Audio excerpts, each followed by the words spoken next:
Kasih karunia dan damai sejahtera dari Allah Bapa dan dari anaknya Tuhan Yesus Kristus menyertai kamu sekalian. Amin. Bapak, Ibu, dan Saudara terkasih, firman Tuhan yang menyapa kita hari Jumat tanggal 25 April diambil dari Mazmur 49 ayat 16. Tetapi Allah akan membebaskan nyawaku dari cengkraman dunia orang mati, sebab Ia akan menarik aku. Demikian firman Tuhan.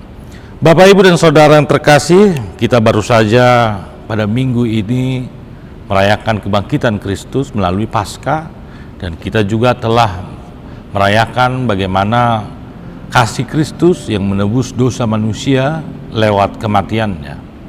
Walaupun banyak saat ini di media-media sosial yang mempertanyakan mengapa Kristus harus mati untuk menebus dosa manusia. Kenapa tidak hanya dengan perkataan, kalau Dia memang Tuhan, kenapa harus melalui dengan kematian?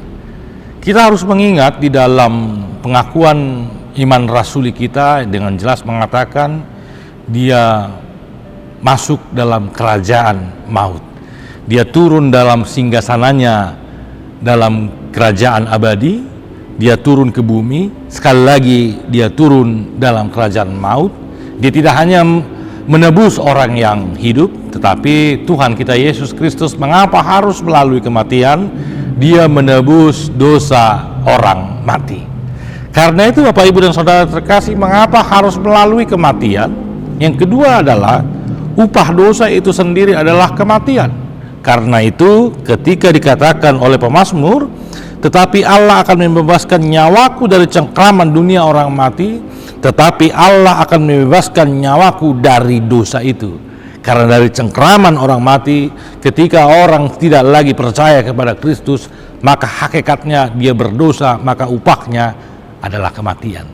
Tetapi barang siapa yang percaya kepada Kristus, maka Allah akan membebaskan nyawaku dari dosa itu, dari dunia orang mati itu, sebab Kristus telah menarik kita dari kehidupan yang fana ini. Bapak, Ibu, dan Saudara terkasih, mari kita mensyukuri berkat Tuhan karena kita akan memasuki minggu kuasi monogeniti. Seperti bayi yang baru lahir, bukan berarti kita akan terlahir lagi seperti bayi, tetapi bayi memaknai sebagai ada kehidupan yang baru.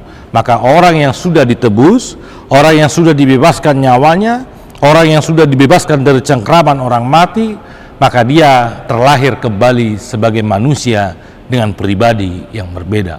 Karena itu Bapak, Ibu, dan Saudara terkasih, mari ketika Tuhan telah membebaskan kita, maka kita akan menjadi pribadi yang baru. Kita akan masuk dalam minggu kuasi monogeniti. Amin. Kita berdoa. Bapa yang bertata dalam kerajaan sorga, kami telah mendengarkan firman-Mu. Ajar kami agar kami tidak lagi hidup dalam kehidupan kami yang lama, sebab Engkau telah membebaskan nyawa kami dari upah dosa itu, yaitu kematian dan maut. Ajar kami agar kami dapat memaknai akan kemurahan kasih-Mu dengan kematian anak-Mu Tuhan Yesus Kristus di kayu salib, itu juga membebaskan kami dari dosa kematian. Ampuni kami Tuhan atas segala banyak dosa kami, agar kami dapat hidup dengan hidup yang baru sebagai manusia baru, manusia ciptaan-Mu. Inilah doa kami. Di dalam nama anak-Mu Tuhan Yesus Kristus kami berdoa ucap syukur. Amin. Selamat beraktivitas Bapak Ibu, Tuhan Yesus memberkati.